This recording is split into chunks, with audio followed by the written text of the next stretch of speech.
मुंबई में चलती local train में एक महिला से छेड़छाड़ का वीडियो सामने आया है। यह तस्वीर सामने आई है जिसमें महिला के साथ छेड़खानी की घटना और उसके साथ मारपीट की घटना है। ये चलती ट्रेन में लड़की से छेड़छाड़ की घटना है। ये तस्वीर हम आपको मुंबई की लोकल ट्रेन की दिखा रहे हैं। आप देख सकते हैं कि लड़की है यहाँ पर और ये लड़का उसके साथ छेड़खानी कर रहा है, बदतमीजी कर रहा है। इस डब्बे में आप देख सकते हैं कि ज्यादा लोग नहीं है, रादर ये जो शख्स बैठा है वीडियो बना रहा है, इसके अलावा इसमें और कोई दिखाई नहीं दे रहा है। लेकिन किस तरह से बदतमीजी की जा रही है ये इस तस्वीर में देखी जा रही है। और विनय हमारे सहयोगी हमारे साथ जुड़ा है। विनय, कब की घटना है, क्या घटना है, कौन है ये आरोपी, कुछ पहचान हो पाई है? जी देखिए, ये घटना गुरुवार रात 11 बजे की है, जब थाने से सीएसटी की तरफ लोकल ट्रेन जा रही थी, जिसमें दो लोग सवार थे। ये जो पुरुष है, ये जो महिला है, दोनों पति पत्नी बताए जा रहे हैं पुलिस के मुताबिक। और ये जब इनका आपस का जो झगड़ा था, जिसके चलते ये आदमी महिला को परेशान कर रहा था ट्रेन में। और फिलहाल पुलिस ने इसको जीआरपी पुलिस ने इसको आरोपी को गिरफ्तार कर लिया है और मामला दर्ज कर लिया है। फिलहाल दोनों के बीच में किस बात को लेकर अनबन चल रही थी ये सामने नहीं आ पाया, लेकिन ये जो घटना है ये कुर्ला से दादर के बीच में ये घटना घटी थी। और ये जो लोकल ट्रेन है ये थाने से सीएसटी की तरफ जा रही थी, जिस दरमियान ये घटना हुई थी रात 11 बजे की। जी विनय, लेकिन हम देख रहे हैं तस्वीरों में जो महिला है उसके साथ आप कह रहे हैं कि ये पति है उसका जो मारपीट कर रहा है, जो बदमाशी कर रहा है, लेकिन इसके अलावा क्या लोग नहीं थे ट्रेन में जो बचाने के लिए सामने आते महिला को?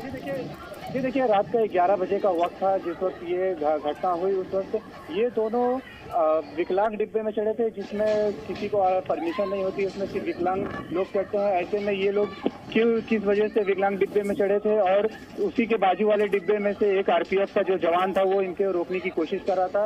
बीच में गेट होने की वजह से वो महिला की मदद नहीं कर पा रहा था। और रात का जो वक्त था उसकी वजह से ट्रेन में गर्दी नहीं थी और उसमें विकलांग डिब्बे में कोई नहीं था, जिससे फायदा उठा के वो पुरुष महिला को परेशान कर रहा था। बिल्कुल विनय, अगर हम इस वीडियो को ध्यान से देखें तो ये शख्स जो है वो अपने सेंसेस में नहीं लग रहा है। क्या ये शराब के नशे में था? पुलिस ने कुछ बताया है? जी देखिए, ये पूरे शराब के नशे में था और महिला को भी जबरन शराब पिलाने की कोशिश भी कर रहा था और साथ ही साथ उसे मानसिक रूप से तंग भी कर रहा था और कहीं भी उसको धमकी दे रहा था मारने की। लेकिन फिलहाल अभी पूरी वजह क्या है ये अब तक साफ नहीं आया। ये पाई है, पुलिस उसकी भी तशवीश कर रही है कि आखिर पूरा मामला क्या था, ये पुरुष किस वजह से महिला को परेशान कर रहा था, जबकि दोनों पति पत्नी बताए जा रहे हैं। और ये जो पुरुष है ये पूरी तरह से दारू पिया हुआ था और महिला को भी उस तरीके से वो तंग कर रहा था। लेकिन विनय, क्या एफआईआर के जरिए कुछ समझ में आ रहा है कि आखिर क्या वजह थी, किस वजह से ये अपनी पत्नी को परेशान कर रहा था? इनके बीच झगड़ा किस बात को लेकर चल रहा था, कब से चल रहा था, और नौबत यहाँ तक कैसे पहुंच गई कि ट्रेन के भीतर दोनों एक दूसरे के साथ और जो पति है वो मारपीट कर रहा है?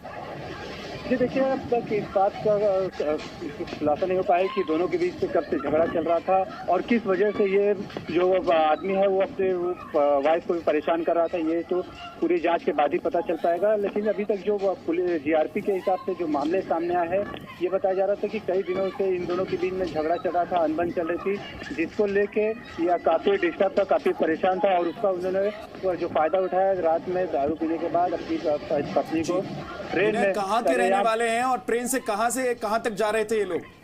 ये देखी थी, ये ट्रेन जो है ये थाने से सीएसटी की तरफ से ये लोग ट्रेवल करने वाले थे। और ये जो घटना हुई थी ये कुर्ला से दादर के बीच में ये घटना हुई थी। दोनों रहने वाले थे सीएसटी की तरफ ये ट्रेन जा रही थी। लेकिन जो ये हादसा है ये हादसा कुर्ला से दादर के बीच में हुआ था, जिसके बाद आरोपी को दादर स्टेशन पे गिरफ्तार कर लिया गया। जब ट्रेन वहाँ पे रुकी उस वक्त रात को 11:15 बजे के करीब आरपीएफ की जो टीम है वो आरोपी को वहीं पे गिरफ्तार कर लिया। शुक्रिया विनय जानकारी हमें देने के लिए। तो शराब के नशे में इस आदमी ने अपनी पत्नी की पिटाई की और इसको अब गिरफ्तार भी कर लिया गया है।